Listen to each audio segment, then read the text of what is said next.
Hello student, आप सभी का वेलकम है एजुकेशन नॉलेज में। और हम डिस्कस कर रहे हैं संज्ञानात्मक विकास। संज्ञानात्मक विकास के अंतर्गत हम ये डिस्कस करने वाले हैं कि पियाजे के अनुसार जो संज्ञानात्मक विकास का जो सिद्धांत दिया गया है वो सिद्धांत क्या है, वो किस प्रकार से किसी भी बच्चे के अंदर संज्ञानात्मक विकास होता है। तो इनके अनुसार किस प्रकार से सारे स्टेप को बताया गया है कि जब किसी बच्चे का जो विकास होता है तो उसमें संज्ञानात्मक विकास की बात की जाती है। तो पियाजे के अनुसार वो सारी चीज़ों को डिफाइन किया गया है। ठीक है, और इससे पहले ये डिस्कस कर चुके हैं सामाजिक विकास के बारे में, जिसमें शैशवावस्था, बाल अवस्था, किशोरावस्था, सभी अवस्थाओं में किस प्रकार से बच्चे के अंदर सामाजिक विकास होना चाहिए और क्या क्या चीज़ें मेन रूप से देखने को मिलता है, उन सभी के बारे में डिस्कशन हो चुका है। वहीं बात करते हैं क्या कि संज्ञानात्मक विकास की बात की जाती है तो इसका क्या मीनिंग निकल के आता है, और जब लर्निंग की बात की जाती है लर्निंग में क्या रोल होता है, इसके बारे में डिस्कशन हो चुका है। और यहीं पे क्या डिस्कशन हुआ है कि जीन पियाजे का जो संज्ञानात्मक सिद्धांत की बात कर सकते हैं, संज्ञानात्मक विकास की बात कर सकते हैं, इसका जो कॉन्सेप्ट है इस वीडियो में आपको देखने को मिलेगा। तो ये सारे वीडियो जो है अभी तक अपलोडेड हो चुका है, और अभी तक अगर आप नहीं देखें तो इसका जो लिंक है डिस्क्रिप्शन बॉक्स में मिलेगा, वहाँ से चेकआउट कर सकते हैं, या फिर आई बटन पर मिलेगा, वहाँ से इसको चेकआउट कर सकते हैं। तो चलिए आज से क्लास स्टार्ट करते हैं और समझते हैं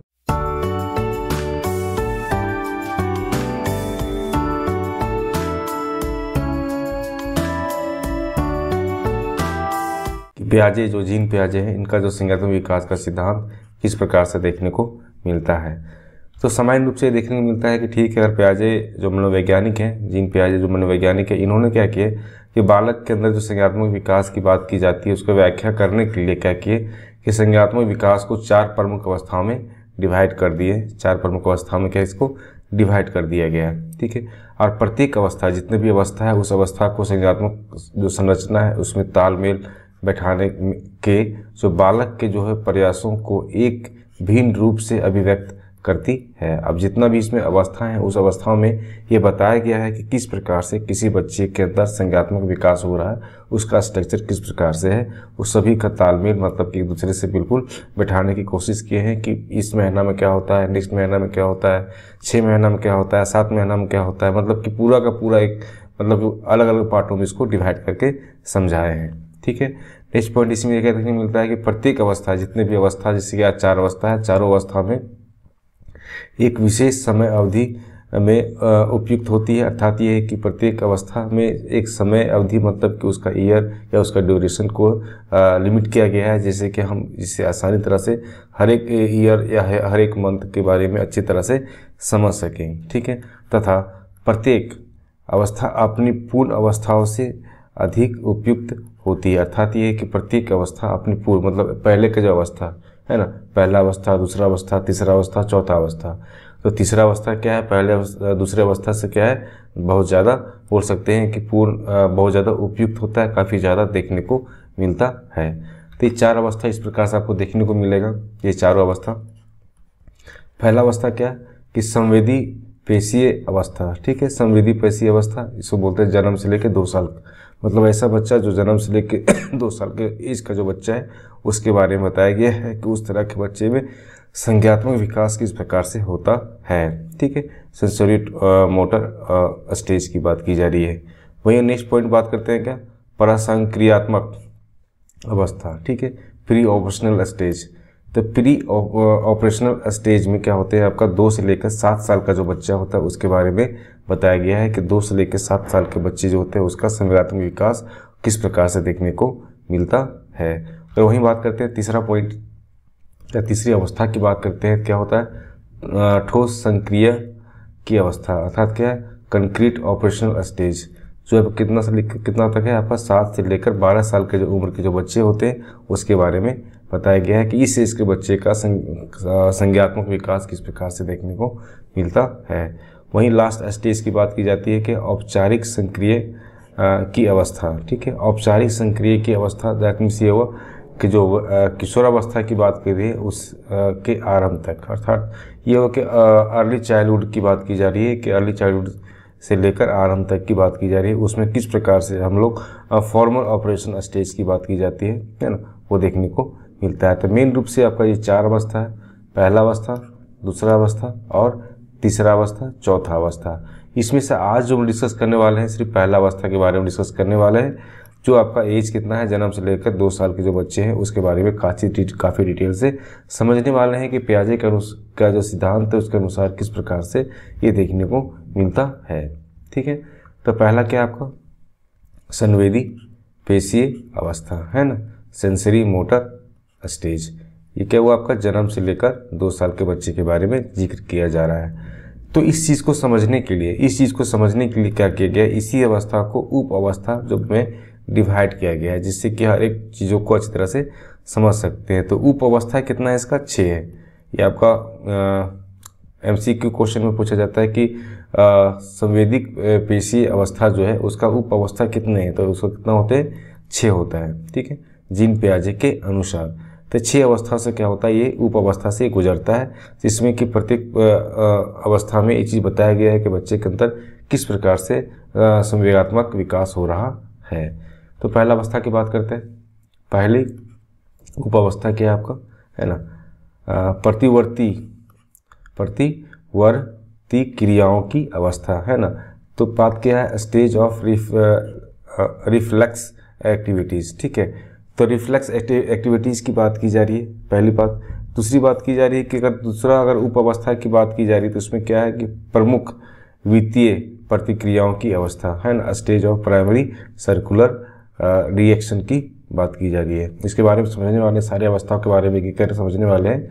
और तीसरा उप अवस्था की बात की जा रही है तो उसमें क्या है, गौण वित्तीय प्रतिक्रियाओं की अवस्था, stage of secondary circular reaction की बात की जा रही है। वहीं बात करते हैं चौथे उप अवस्था का, तो गौण एस्कीमेटा का समन्वय की अवस्था। ठीक है, तो इसमें क्या है कि किस प्रकार से एक दूसरे से समन्वय होता है, इसमें किस प्रकार से चीज़ें देखने मिलती है उसके बारे में भी डिस्कस करने वाले हैं। पांचवा क्या है, उप अवस्था के अंतर्गत तृतीय वित्तीय प्रतिक्रियाओं की अवस्था, है ना, stage of this circular reaction, है ना।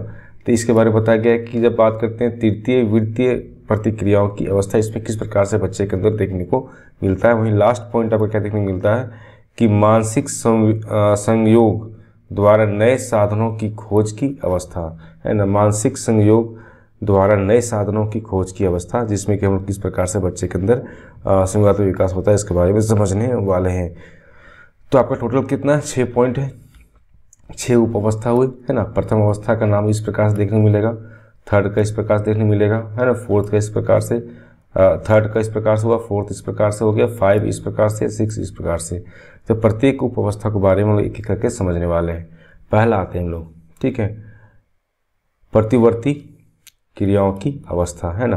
तो स्टेज ऑफ रिफ्लेक्स एक्टिविटीज़ की बात की जा रही है, जिसमें क्या होता है कि जन्म से लेकर 30 दिन, मतलब जो बच्चा का 1 महीना का लगभग होता है, जन्म से लेकर 30 दिन की जो अवस्था होती है उसको कहा जाता है आपका स्टेज ऑफ रिफ्लेक्स एक्टिविटीज या प्रतिवर्ती क्रियाओं की अवस्था। पहला पॉइंट निकल के यहाँ से आया। इसी में क्या कहा गया है कि इस अवस्था में जो बालक होते हैं, बालक क्या होते हैं, मात्र क्या करते हैं, प्रतिवर्त क्रियाएं करते हैं, ना, रिफ्लेक्स एक्टिविटीज़ करते हैं। अर्थात क्या है कि जिस प्रकार से माँ करेगी, है ना, उसी चीज़ को क्या करता है, वो दोहराता है, उसी चीज़ को, सारी चीज़ों को वो दोहराने की कोशिश करता है, उसका रिफ्लेक्स करने की कोशिश करता है। तो इस प्रतिवर्त क्रियाओं में क्या होते हैं कि जो चूसने का जो प्रतिवर्त होता है वो सबसे प्रबल होता है। मतलब क्या होता है कि बच्चे जब 1 महीना का बच्चा है तो क्या होता है कि उसको दूध पीना होता है ना। तो दूध पीना होता है तो क्या होता है कि बार बार वो चूसने की कोशिश करता है, उस मुंह में जब भी आता है तो क्या करता है, हमेशा चूसने की कोशिश करता है। उसको सकिंग रिफ्लेक्स की बात की जाती है। उसमें क्या होता है कि बार बार उस चीज़ को रिपीट करते चला जाता है। जब बच्चा जन्म से लेकर 30 दिन का होता है उसमें ये सारी चीज़ों को वो करता है। फिर वहीं बात करते हैं क्या, दूसरा उप अवस्था की बात करते हैं। इसमें क्या होता है, प्रमुख वित्तीय प्रतिक्रियाओं की अवस्था। इस अवस्था में समझते हैं कि अगर इस अवस्था की बात की जा रही है दैट मीन्स क्या हुआ, इसे 1 से लेकर 4 महीना का जो बच्चा होता है उस बच्चे की बात की जा रही है। 1 से लेकर 4 महीना का जो बच्चा है उस अवस्था, उस एज के जो बच्चे होते हैं उसके बारे में बात की जा रही है। ठीक है, इसमें क्या बताया गया कि इस अवस्था में शिशुओं का जो प्रतिवर्तियों क्रिया, उनकी जो अनुभूतियों द्वारा जो है कुछ हद तक परिवर्तित होता है, दोहराई जाती है और एक दूसरे के साथ अधिक समन्वित हो जाता है। अर्थात ये है कि इस अवस्था में जो होता है कि आपका जो बोल सकते हैं कि प्रतिवर्ती क्रियाएं जो होती है ना, रिफ्लेक्स एक्टिविटीज़ होती है ना, उसका क्या करता है, उसका अनुभूति करता है, उसको इस चीज़ का फीलिंग होता है। ठीक है, इस चीज़ को फील करने लगता है, उसमें बहुत हद तक उसमें बहुत सारे परिवर्तन भी होने लगते हैं और बार बार उस चीज़ को दोहराया जाने लगता है, एक दूसरे के काफ़ी ज़्यादा अधिक बोलते हैं समन्वय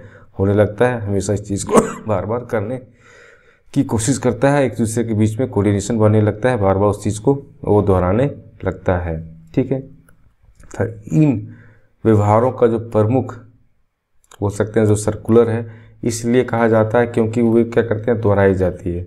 इसको सर्कुलर क्यों कहा जाता है, क्योंकि क्या होता है, बार बार इसको दोहराया जाता है, इसी कारण से इसको सर्कुलर रिएक्शन के बारे में बात कही गई है कि ठीक है, ये प्राइमरी जो है सर्कुलर रिएक्शन हो रहा है, जिसमें क्या होता है कि बच्चे जो है 1 से लेकर 4 महीने का जो बच्चा होता है उसमें इस चीज़ को अनुभव करने लगता है, पहला बात।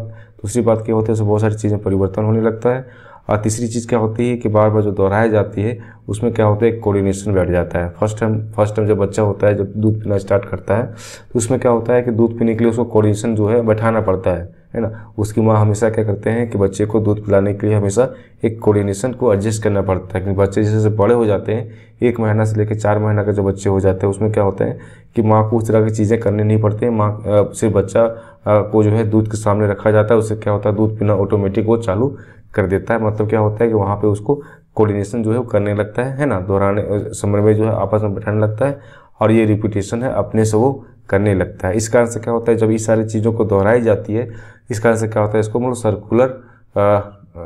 सर्कुलर रिएक्शन को उसको कहते हैं। ठीक है, नेक्स्ट पॉइंट बात हम लोग तृतीय उप अवस्था। ठीक है, गौण वृत्तीय प्रतिक्रियाओं की अवस्था।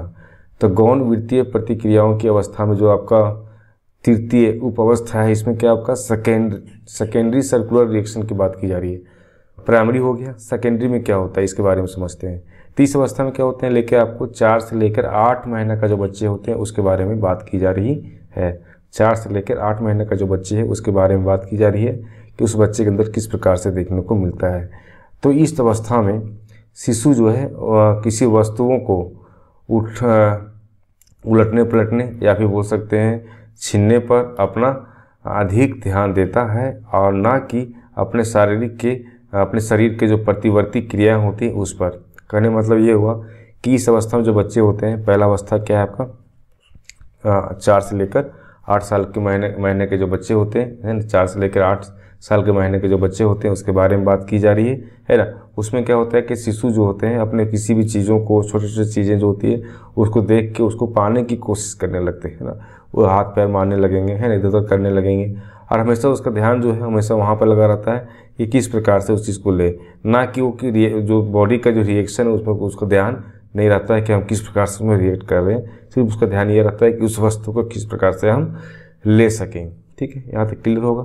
नेक्स्ट पॉइंट हम डिस्कस करते हैं, इसी में क्या है कि इसके अलावा और जिस सारी चीज़ तो करता है, इसके अलावा और क्या करता है कि वह जो बच्चा होता है वो जानबूझकर कुछ ऐसी प्रतिक्रियाओं को दोहराता है ना, जो उसके सुनने या करने में जो है रोचक या मनोरंजन लगती है। अर्थात यह है कि बच्चे जब कोई चीज़ को करने लगता है तो उसमें क्या होता है कि एक ही चीज़ को बार बार करता है, तो जानबूझ से क्या होता है वो सारी चीज़ों को करने लगता है, जिससे क्या होता है उसको बहुत ज़्यादा बोल सकते हैं कि आनंद मिलता है, खुशी मिलता है और उसको बहुत ज़्यादा इंटरेस्ट उसमें जगता है।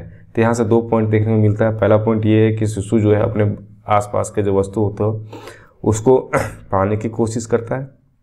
ठीक है, तो जब पाने की कोशिश करता है तो उसका बॉडी पर कोई कंट्रोल नहीं होता है, उसको ये पता नहीं होता कि बॉडी किस प्रकार से रिएक्शन कर रहा है। ठीक है, पहली बात। दूसरी बात ये निकल के सामने आती है कि जो बच्चा जो है किसी चीज़ का जो चीज़ों को बार बार इसलिए करता है क्योंकि उसमें उसको अच्छा लगता है ना, उस चीज़ को सुनने में अच्छा लगता है, उस चीज़ को करने में अच्छा लगता है ना, उसे बहुत ज़्यादा अंदर से खुशी महसूस होती है। इसलिए क्या होता है कभी कभी एक ही अनुक्रिया, एक ही तरह का रिस्पॉन्स बार बार बच्चे करते हैं। ठीक है, अब आते हैं क्या चौथे उप अवस्था की बात करते हैं। तो चौथा उप अवस्था में क्या होता है कि हम बात कर रहे हैं आप क्या गौण एस्कीमेटा का जो समन्वय की अवस्था होती है इसके बारे में समझने वाले हैं। तो ये जो अवस्था होती है कितना होता है 8 से लेकर 12 महीना का जो होता है उस अवस्था के बच्चे में किस प्रकार का चीज़ें देखने को मिलती है इसके बारे में डिस्कशन हो रहा है। ठीक है, कितना 8 से लेकर 12 महीने का बच्चा है। तो इस अवस्था में क्या होता है कि बच्चे का जो उद्देश्य होता है उसको तथा क्या होते हैं उस तक पहुंचने का जो साधन होते हैं में अंतर करना आरंभ कर देता है। अर्थात ये कि बच्चे कोई चीज़ को पाने की कोशिश करता है, बच्चे जहाँ पे होता है, ठीक है, वहाँ से कोई वस्तु को दूर में रखा हुआ है तो उस चीज़ को पाने के लिए हमेशा क्या करता है, निरंतर वो अभ्यास करता है ना, उस चीज़ वहाँ तक पहुँचने की कोशिश करने लगता है। छोटे से बच्चा जो होता है ना, खिलौना कहीं दूर पे है तो क्या करता है, बच्चा हाथ पैर मारने लगते हैं और वहाँ तक पहुँचने की कोशिश करता है कि इस प्रकार से खिलौना को हम ले लें। तो वही बात कहा गया है कि जब बच्चे 8 से 12 माह का जो बच्चे हो जाते हैं तो बच्चे का अपना उद्देश्य होने लगता है और उसके क्या होते हैं, कुछ चीज़ों को पाने के लिए, है ना, निरंतर क्या करते हैं, प्रयास करने लगते हैं, विभिन्न तरह का चीज़ों को करने शुरू कर देते हैं। जैसे क्या बताया गया यहाँ पे कि यदि कोई खिलौना छिपा दिया जाता है तो वह क्या करते हैं कि उनके जो वस्तु है उसको इधर उधर हटाकर उसको खोजने का प्रयास करता है। एक सिंपल सा एग्जांपल आपको देखने को मिलता है। नेक्स्ट पॉइंट इसी में क्या देखने को मिलता है कि इसके द्वारा ये सारी चीज़ें करते हैं, इसके द्वारा जो है शिशु जो है वयस्कों के द्वारा किए जाने वाले जो कार्य हैं उसका भी अनुकरण भी करना आरंभ कर देता है। अर्थात कि बच्चे जो है जैसे जैसे उसके इस माहौल में है वहाँ पे उसके बड़ी बहन हो गए, बड़े भाई हो गया, या फिर बोल सकते हैं मम्मी पापा हो गए, जो भी लोग वहाँ पे हैं उससे जो बड़े हैं तो उस जिस प्रकार से वो एक्टिविटी करता है, जिस प्रकार से उसको बॉडी लैंग्वेज है या जिस प्रकार से वो भाषा बोलते हैं, तो सभी चीज़ों क्या करता है बच्चा उसका अनुकरण करता है, उस चीज़ को बार बार दोहराने की कोशिश करता है। ठीक है, जिसमें हमेशा क्या करते हैं बच्चे, जो छोटे बच्चे होते हैं उसमें हमेशा क्या बोलते हैं कि बोलो बाबू, पापा बोलो, मम्मी बोलो, है ना, अंकल बोलो, आंटी बोलो, क्या तो बोलवाते हैं। तो क्या बच्चा को क्या होता है, उस आपके लिप्स को, आपको बोलने का जो तरीका होता है उसको बार बार देखने के बाद उस चीज़ को वो प्रैक्टिस करता है, धीरे धीरे क्या होता है उस चीज़ को बोलते वो बोलना आरम्भ कर देता है। वही बात कहा गया है कि बच्चे जिस लोगों के साथ में रह रहा है वहाँ से क्या होते हैं कि बच्चे वहाँ से अनुकरण करके उस सारी चीज़ों को सीखना शुरू कर देते हैं। कब शुरू कर देते हैं, आपका 8 से लेकर 12 महीने का बच्चे होते हैं उसमें ये सारी चीज़ें देखने को मिलती है। ठीक है, नेक्स्ट पॉइंट इसमें क्या देखने मिलता है कि इस अवस्था में, ये जो अवस्था, इस अवस्था में क्या होते हैं कि जो शिशु होता है जो एस्कीमा सीखते हैं, है ना, एस्कीमा सीखते हैं और उनका जो एक परिस्थिति से दूसरी परिस्थिति में किस प्रकार से समाजीकरण करना होता है उसका भी करना आरंभ कर देते हैं। अर्थात क्या है कि बच्चे जो है एक प्रकार से बोल सकते हैं कि एक स्कीमा सीखता है, मतलब ये हुआ कि बच्चे एक परिस्थिति से दूसरी परिस्थिति में किस प्रकार से अपने आप को एडजस्ट कर सकता है, उन सभी चीज़ों के बारे में भी बच्चा सीखना लगता है। ठीक है, नेक्स्ट आपको पॉइंट क्या डिस्कस करना है आपको कि पांचवी उप अवस्था में क्या है कि तृतीय वृत्तीय प्रतिक्रियाओं की अवस्था। इसमें क्या हो गया, आपका तीसरा आ गया। ठीक है, पहला, दूसरा और तीसरा में क्या होता है, तीसरा अवस्था की बात की जाती थी। इस अवस्था में क्या होता है, 12 से लेकर 18 महीने का जो बच्चे होते हैं उसके बारे में बात की जा रही है। ऐसा बच्चा जो 12 से लेकर 18 महीने का बच्चा है उसके बारे में ये डिस्कशन हो रहा है कि उस अवस्था के बच्चे होते हैं उसमें किस प्रकार की चीज़ें देखने को मिलता है। तो इस अवस्था में क्या होते हैं कि बच्चे जो है अपने वस्तुओं के जो गुणों को प्रयास या उसके जो त्रुटि होते हैं कि विधि से सीखने की कोशिश करते हैं। ठीक है, प्रयास एवं त्रुटि, है ना, ट्रायल एंड एरर। इसमें क्या होता है कि बच्चे के सामने बहुत सारी चीज़ें रखी होती है ना, उसमें क्या होता है कि बच्चे, देखिए बहुत सारे बच्चे जो हैं अगर नया खिलौना को देते हैं तो बच्चा उससे खेलते खेलते क्या करता है, उसको उसमें बहुत सारा अपना दिमाग लगाने स्टार्ट कर देता है और उसमें क्या होता है सारी चीज़ों को पुर्जा खोल खोल के देखने लगता है कि ये किस प्रकार से काम करता है, इसे क्या चीज़ है, ये कैसे है, ये इसका मान लो कोई अगर कार ही देते हैं तो कार में क्या होता है कि सारा उसका जितना भी पहिया है सारे पहियों को खोल देता है। ठीक है, और उसमें देखता है कि काम कैसे करता है, अगर रिमोट वाला है तो रिमोट का सारा बैटरी निकाल के चेक करता है। अर्थात ये कि बच्चे जब 12 से लेकर 18 महीने के जो बच्चे हो जाते हैं, है ना, तो उसमें क्या होता है कि हमेशा ट्रायल एंड एरर का जो मेथड्स है उस मेथड से बहुत सारी चीज़ों को सीखने की वो कोशिश करता है। ठीक है, तो नेक्स्ट पॉइंट इसमें क्या मिलता है कि इस अवस्था में बालक की अपनी शारीरिक क्रियाओं में अभिरुचि कम हो जाती है। मतलब ये है कि बालक का जो अपनी शारीरिक क्रियाएं होती है, मतलब फिजिकल एक्टिविटी जो भी होता है उसमें जो उसका इंटरेस्ट होता है उसमें कमी देखने को मिलता है और वह जो है स्वयं कुछ वस्तुओं को लेकर प्रयास करते हैं। अर्थात ये है कि वह खुद से, है ना, कुछ वस्तुओं को लेकर उसको प्रयास करते हैं, उसको प्रयोग में लाने की कोशिश करते हैं। ठीक है, नेक्स्ट पॉइंट इसमें क्या देखने मिलता है कि बालक में उत्सुकता, अभिप्रेरक अधिक प्रवृत्त हो जाता है। ठीक है, तो सबसे अधिक जो प्रवृत्ति की बात की जाती है तो क्या होता है कि बच्चे में बहुत ज़्यादा उत्सुकता जो है वो काफ़ी ज़्यादा मोटिवेशन के रूप में क्या होता है काम करने लगता है, और बहुत ज़्यादा क्या होता है धीरे क्या होते हैं वो फैलने लगता है, वो क्या होता है प्रवृत्त होने लगता है आसपास में, वो धीरे फैलने लगता है, उसी हर चीज़ों के आधार पर वो मोटिवेट होने लगता है। ठीक है, तथा जैसे बोले तथा इसमें वस्तुओं ऊपर से नीचे गिरकर अध्ययन करने की जो प्रवृत्ति होती है वो काफ़ी अधिक होता है। मतलब किसी देखिएगा छोटा छोटा बच्चा जो है ना, हमेशा क्या हुआ कोई भी चीज़ को लेकर नीचे गिरा देता है, वो है ना, कोई चीज़ लेकर नीचे गिरा देता है। तो जब नीचे गिरता है तो बच्चा उस चीज़ को बहुत ध्यान से देखता है कि वो किस प्रकार से गिर रहा है, और गिरने के बाद फिर क्या हो रहा है ना। क्या होता है कॉमन चीज़ें होती है, जब बच्चे जब 12 से लेकर 18 साल के जो बच्चे होते हैं वो हमेशा क्या करते हैं सभी वस्तु को फेंकने की कोशिश करते हैं, है ना। कोई भी चीज़ को आप दीजिएगा तो फेंक देगा, है ना। तो उससे बहुत सारी चीज़ों को सीखने की कोशिश करता है, उसके अंदर बहुत सारी जिज्ञासा होती है कि कोई वस्तु को हम नीचे ऊपर से नीचे गिरा रहे हैं तो किस प्रकार से उसका रिएक्शन होगा। ठीक है, लास्ट पॉइंट आपको आज डिस्कस करने वाले हैं हम लोग, छठा उपावस्था, है ना, जिसमें मानसिक संयोग द्वारा नए साधनों की खोजना की अवस्था। ठीक है, मानसिक संयोग द्वारा नए साधनों की खोज की अवस्था। तो इस अवस्था में क्या देखने को मिलता है कि यह जो है सबसे अंतिम उपावस्था होती है, जो आपका 18 से लेकर 24 महीना का जो बच्चे होते हैं उसके बारे में बात की जाती है। 18 से लेकर 24 महीना, दैट मीन्स के 2 साल का बच्चा हो गया। ठीक है, 2 साल के बच्चे के बारे में बात की जा रही है ना। तो यह जो है अवस्था होती है, इसमें क्या होता है कि जिसमें बालक वस्तुओं के बारे में चिंतन करना आरंभ कर देता है। मतलब बच्चे जब 2 साल तक हो जाते हैं तो किसी भी चीज़ को आप देते हैं, है ना, जो भी चीज़ को आप दीजिएगा तो सारी चीज़ों के बारे में वो काफ़ी डिटेल से उस सारी चीज़ों को अध्ययन करने लगता है, उसके बारे में सीखने लगता है, उसके अंदर बहुत सारी जिज्ञासा होने लगती है कि वस्तु क्या है, क्या काम करता है, इससे क्या काम कर सकते हैं। विभिन्न तरह का जो है मन में बहुत सारे बोल सकते हैं कि उसके अंदर क्वेश्चन आने लगते हैं। ये कब होता है आपका छठा जो उप अवस्था है उसके बारे में बात की जा रही है, जो कितना होता है आपका 18 से लेकर 24 माह का जो बच्चे होते हैं उसके अंदर देखने को मिलता है।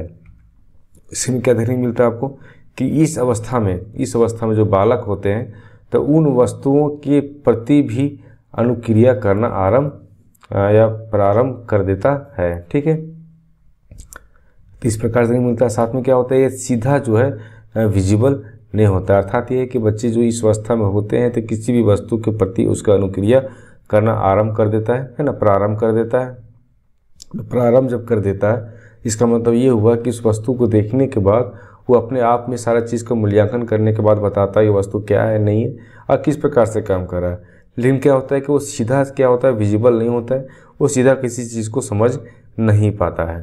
ठीक है, और धीरे धीरे क्या होते हैं कि जब इस तरह की चीज़ें होती है तो इस गुण को हम क्या बोलते हैं कि वस्तु स्थायित्व कहा जाता है, मतलब कि ऑब्जेक्ट परफॉर्मेंस कहा जाता है। तो फर्स्ट टाइम विजिट करें तो सब्सक्राइब कर लें और लाइक करें और अपने ग्रुप में शेयर करें। और नेक्स्ट पार्ट में डिस्कस करने वाले हैं इसी का सेकेंड अवस्था, सेकेंड स्टेज की बात डिस्कस करने वाले हैं काफ़ी डिटेल से। तो हमारे साथ बने रहें, लाइक करें, शेयर करें और सब्सक्राइब करें।